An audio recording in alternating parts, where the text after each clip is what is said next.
Assalamualaikum warahmatullahi wabarakatuh. Waalaikumsalam warahmatullahi wabarakatuh. Jumpa lagi dengan saya di acara yang cukup fenomenal, uh, yaitu Mat Santina Podcast. Yang kali ini kita akan bahas beberapa poin berkaitan dengan pondok.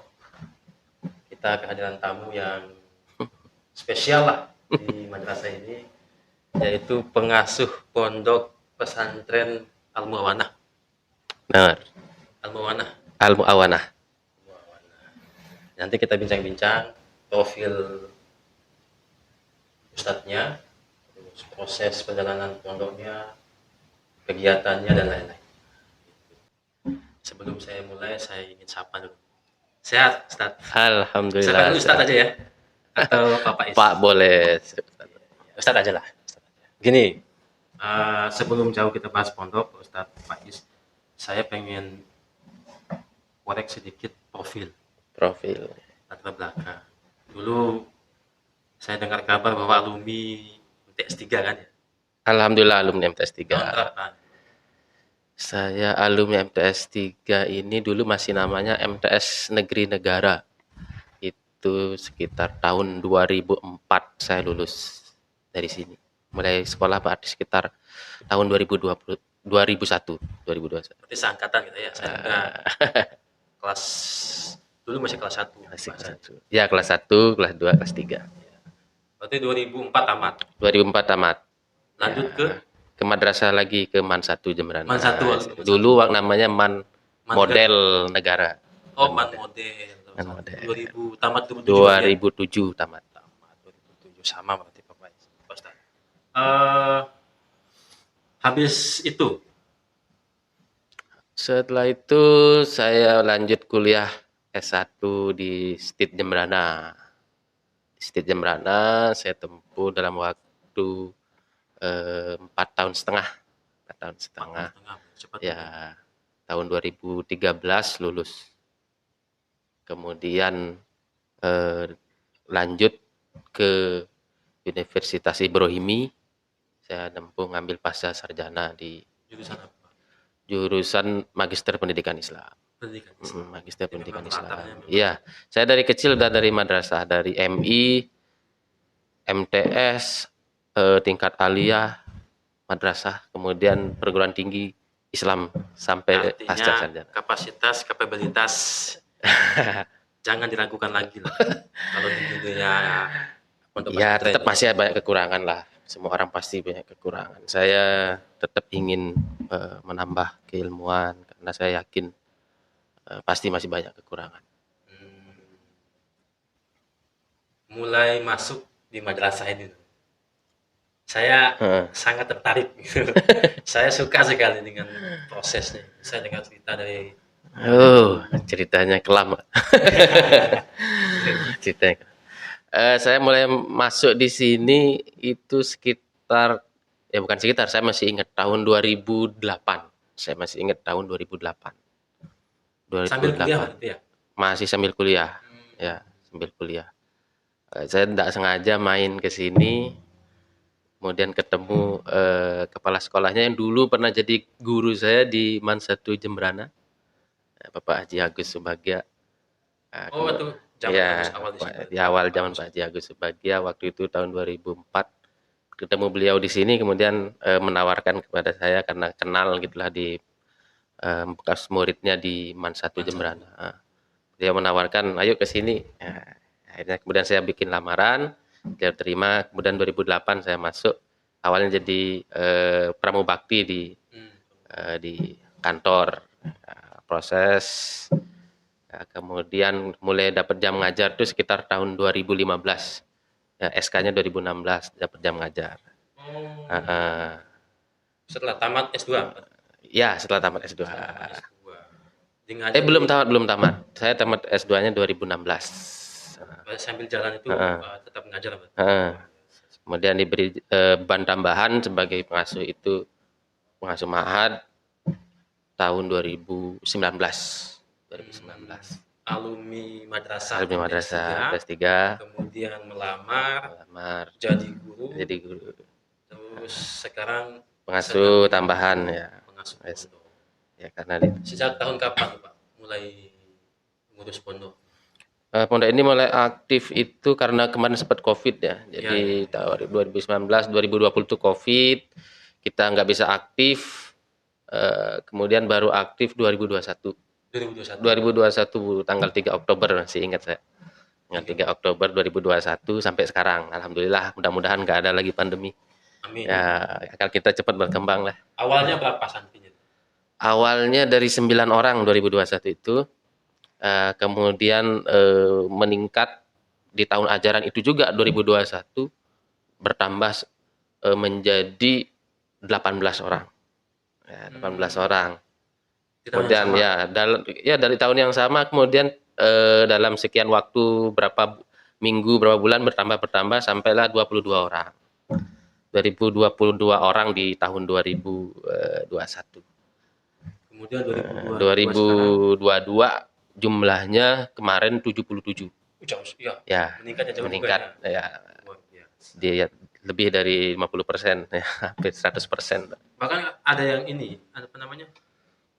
Ada penolakan apa gimana? Mungkin karena Ya, sementara ini kita belum nolak karena masih cukup tercukupi ya, masih kuotanya. tercukupi. Kemungkinan nanti tahun ini belum ada tempat yang daya tampung yang besar ya. Kalau Sementara pertambahannya minat masih banyak. kalau pertambahannya masih kayak kemarin ya kita mungkin enggak mampu. Paling kita ngambil tahun ini sekitar 40 atau 50 lah maksimal. Jadi pondoknya khusus perempuan. Khusus perempuan dulu karena asrama putra belum ada. Asrama Hmm, putra belum ada. Mudah-mudahan cepatlah 2024 maksimal kita bisa bangun asrama putra. saya pengen tahu Pak Mas, aktivitas di pondok itu siswa biasanya kan pondok kan ada hal-hal yang diutamakan. Yeah. Misalnya kajiannya apa, kitabnya Mm-mm. yang menjadi rujukannya apa. Yeah. Ya kita tetap berpegang pada Ahlus Sunnah wal Jamaah. Jadi kita mengajarkan kitab, kemudian tahfiz juga ada.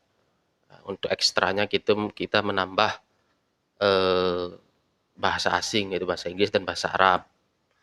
Untuk kitab kita gunakan kitab tauhid, kitab fikih, kitab akhlak, ya kitab hadis yang mana sudah diajarkan di pondok-pondok Ahlus Sunnah wal Jamaah. Ya mudah-mudahan dengan mengaji kitab itu anak-anak tahu dasar lah, paling tidak tahu dasar, kemudian ngerti, paham. Ya, kita tidak terlalu tinggi-tinggi lah, paling tidak ngerti lah yang dasar-dasar apa yang wajib dulu bagi mereka. Ya, itu target kita. Tadi singgung tahfiz. Kemarin kan ada wisuda tahfiz. Tahfiz ya, ada wisuda tahfiz kita baru sekali kemarin. Itu hampir semua siswanya, apa santrinya yang ikut? Semua. Nah, karena jumlahnya 22 orang itu semua kita Yang wisuda juz 1 juz, itu pun baru juz 30. Kita target tahun ini ada yang 2 juz bahkan 3 juz. Kan ada yang kelas tahassus, ada yang reguler. Kalau yang reguler minimal 1 juz saja. 1 juz, kalau yang tahassus dia bisa sampai 3 juz bahkan lebih. Ya, Tapi memang ada kelas khusus. Ada kelas khusus tahassus khusus ya. ya, untuk penghafalannya. Dan kita datangkan juga guru tahfiz yang memang tahfiz 30 juz ya, agar ada sanad yang nyambung lah, ada sanad tahfiznya gitu. Ya, artinya kan dari sanad, dari gurunya, artinya kan sudah mumpuni ini kan. Insya Allah, insya Allah. Luar biasa sekali. Kalau aktivitas per hari ya, dari pagi. Oh iya. Mulainya jam berapa mereka bangun? Aktivitas mereka itu saya tidak ngambil terlalu malam untuk memulai, agar tidak ada alasan nanti di sekolah ngantuk atau gimana gitu. Betul. Nah, kita juga harus mengimbangi mereka sekolah juga waktunya panjang. Jadi kita ngambil dari jam setengah 4, jam setengah 5, jam 4.30 atau kalau jam berubah-berubah kita ngambil 30 menit menjelang subuh. Nah, karena kan kadang waktu subuh naik turun, kadang agak siang, kadang agak malam. Jadi 30 menit menjelang subuh anak-anak mulai mujahadah. Ya, apa itu? Mujahadahnya sholat malam, kemudian baca Quran. Kemudian itikaf lah, sekalipun tidak di masjid ya. Jadi itikaf di sini duduk baca Quran, ya, baca Quran. Jadi sholat malamnya sholat tahajud, sholat witir, sholat hajat. Nah, itu mereka mujahadah. Sebelum subuh itu. Sebelum subuh, Lalu jamaah ya jamaah sholat subuh, habis itu ngaji Quran, murojaah. Sambil menunggu jam sekolah. Ya sampai 1 jam menjelang jam sekolah. Itu mereka ngaji subuh, ngaji Quran, murojaah, belajar yang belum bagus, tahsin. Nah, setelah itu bersih-bersih, ya kita bersih-bersih ruangan seluruhnya kita bersihkan baru berangkat sekolah.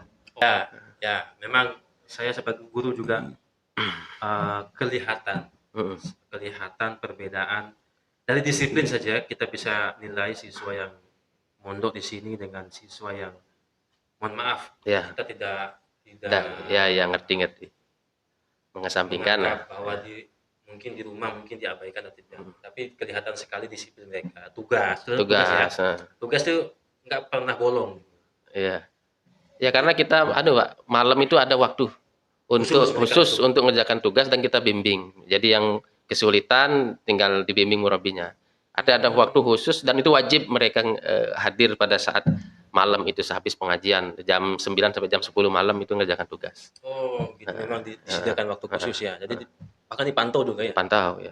Itu malah lebih bagus. Karena banyak sekali siswa lengahnya di situ.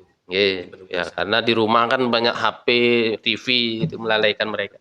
Kalau pulang sekolah mereka ngapain? Pulang sekolah itu mereka langsung karena sekarang sesi-sesi ya, ada sesi 1, sesi 2, sesi 3.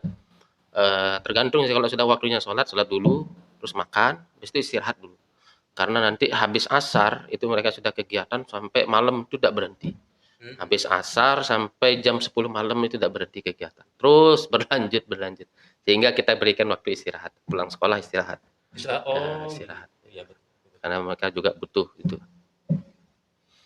Tadi soal makan ini. Oh iya, makan. Kan, itu kan paling seru Pak Ustaz.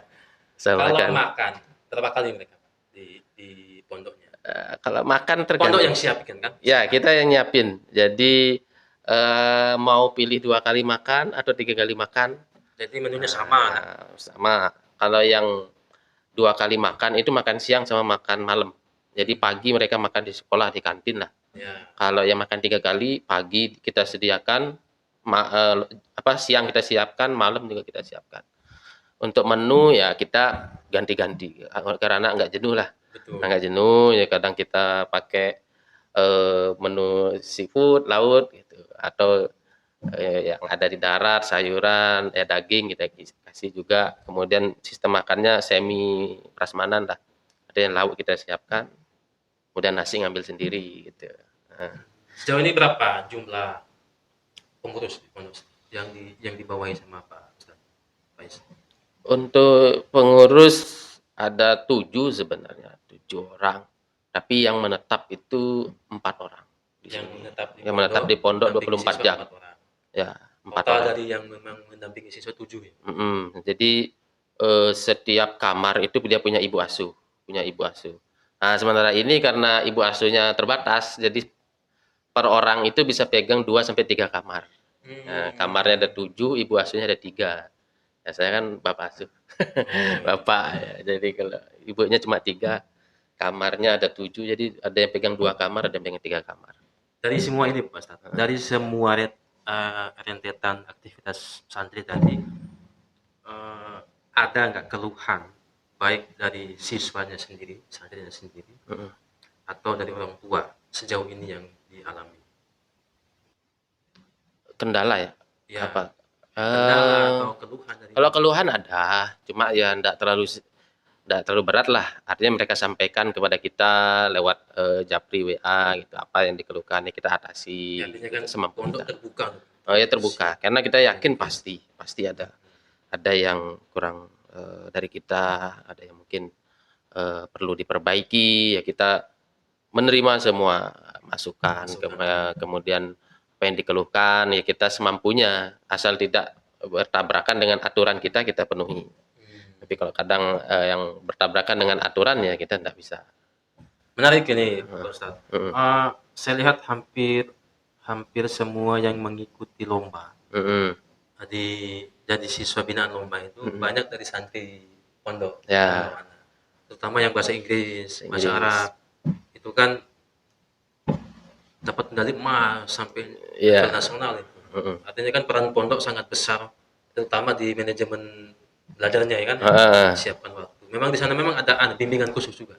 Ada bimbingan khusus untuk anak-anak belajar dan kita kadang mengikutkan mereka lomba-lomba online, lomba online kan. Itu kan mudah, soalnya Ya, mudah latihan gitu ya. kan. Pelatih mereka. Ya kita juga punya anak yang cukup dalam segi kecerdasan ya, mungkin itu yang dimaksud. Ada beberapa anak yang memang memiliki kecerdasan. Ya. Kita tidak menafikan itu karena memang dia cerdas sehingga ya bisa berprestasi gitu. Ya, terlepas kita juga memberikan bimbingan, mereka juga punya istilahnya SDM-nya yang bagus lah, SDM-nya yang bagus. Sedikit lagi nih, Pak Ustadz. Manajemen komunikasi dengan pihak sekolah, tentu kan madrasah ini induk berarti Ya, hitungannya, induk. kita di bawah madrasah. Hitungannya komunikasi misalnya sejauh mana peran misalnya kepala madrasah atau manajemen pimpinan di madrasah Ya. di mengelola pondok. Cukup cukup penting, cukup signifikan ya, karena kita selalu berkoordinasi dengan kepala sekolah, ya, dengan waka juga kita berkoordinasi. Contoh nih kayak mau liburan misalkan, saya koordinasi dengan waka kurikulum, ini kapan selesai bagi rapotnya, kapan liburnya, saya koordinasi.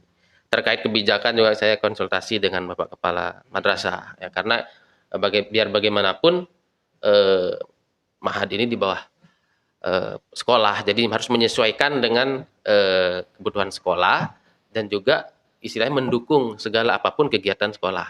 Kita selalu berkoordinasi agar tidak terjadi tabrakan, ya, miskomunikasi. Kita pengen begini, sekolah pengen begini, enggak. Jadi kita tetap intent berkoordinasi dengan Bapak Kepala, dengan waka-waka juga, dan kita juga intent komunikasi dengan guru-guru melihat seperti apa perkembangan anak kita di kelas gitu, ada nggak yang bermasalah gitu, kan itu penting juga untuk kita bagaimana mengambil tindakan memberikan pembinaan kepada mereka.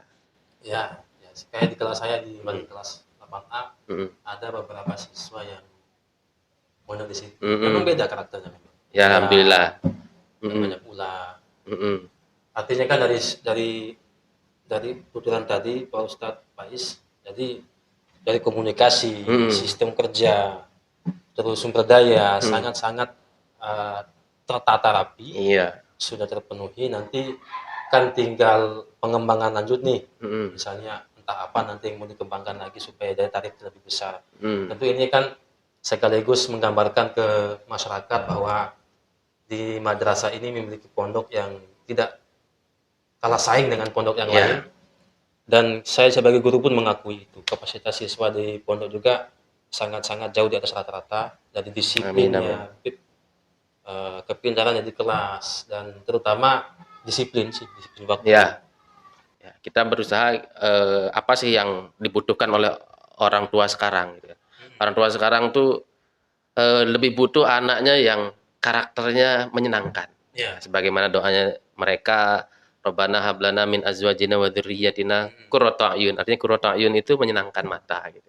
Enak dipandang. Kalau kecerdasan itu insya Allah gampang lah dicapai. Ya, cukup belajar, kemudian rajin. Insya Allah kecerdasan udah. Tapi terkait akhlak ini kan butuh pembiasaan. Karena itu karakter dan kita bisa mencetak banyak. Ya, kalau untuk berprestasi mungkin hanya bisa cetak 1, 2, 3 orang. Tapi kalau untuk berkarakter, berakhlak, kita bisa cetak semuanya gitu. Betul. Ya, dan tetap itu pasti dengan izin Allah Subhanahu wa taala.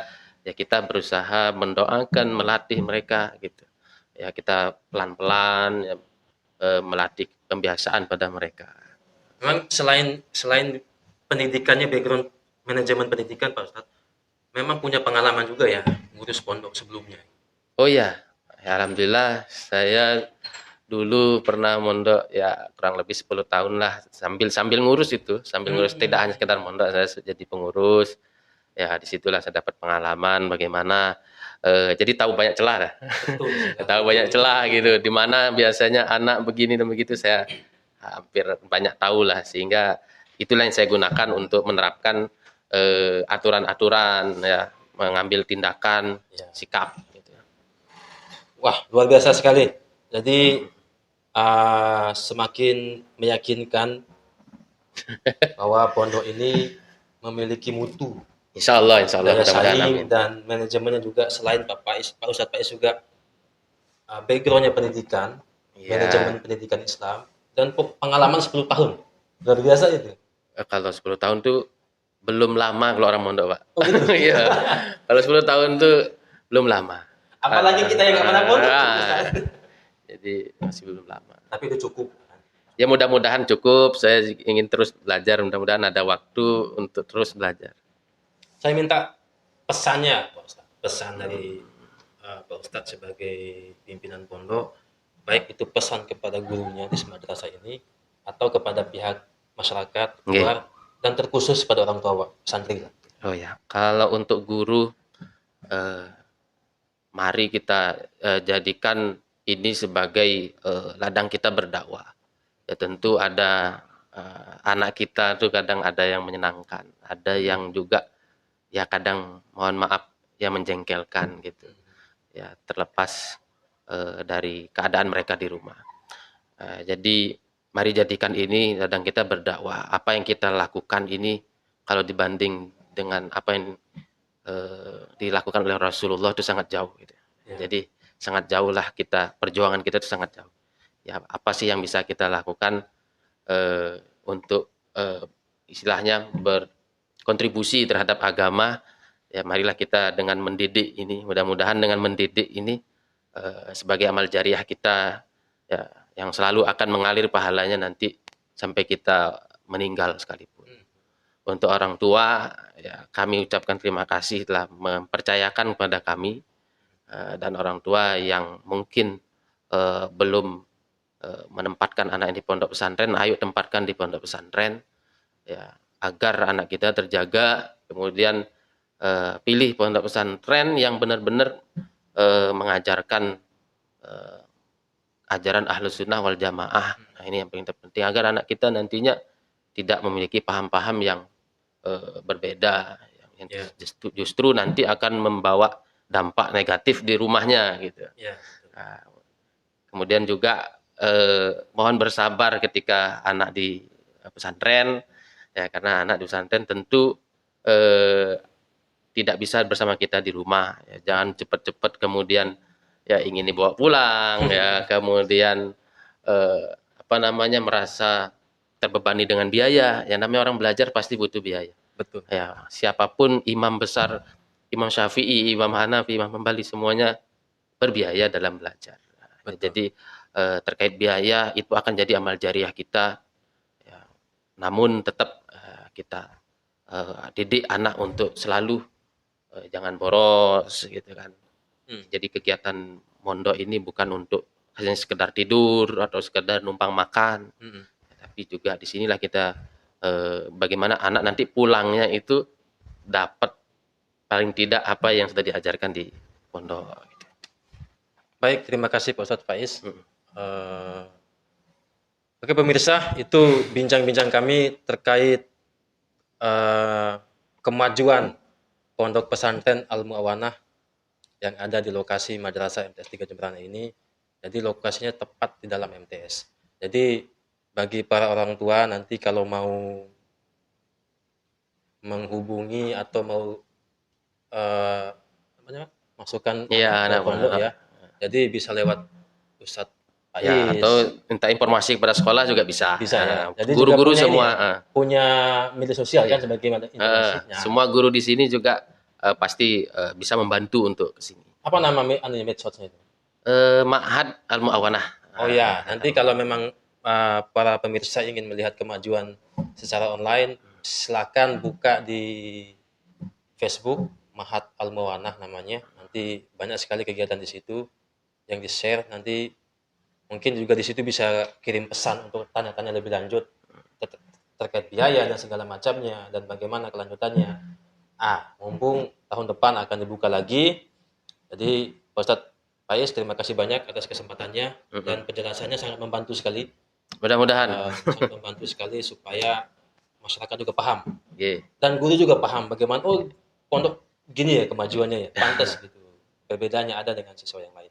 Ya. Oke, terima kasih. Sampai jumpa lagi di lain kesempatan. Nanti kita akan bincang lagi dengan pemateri yang berbeda, tentunya yang nggak kalah keserunya. Nantikan, terima kasih. Jangan lupa untuk mendukung channel ini, mohon bantuannya, like, share, komen, dan subscribe untuk menambah jumlah subscribe. Terima kasih. Assalamualaikum warahmatullahi wabarakatuh. Waalaikumsalam warahmatullahi wabarakatuh.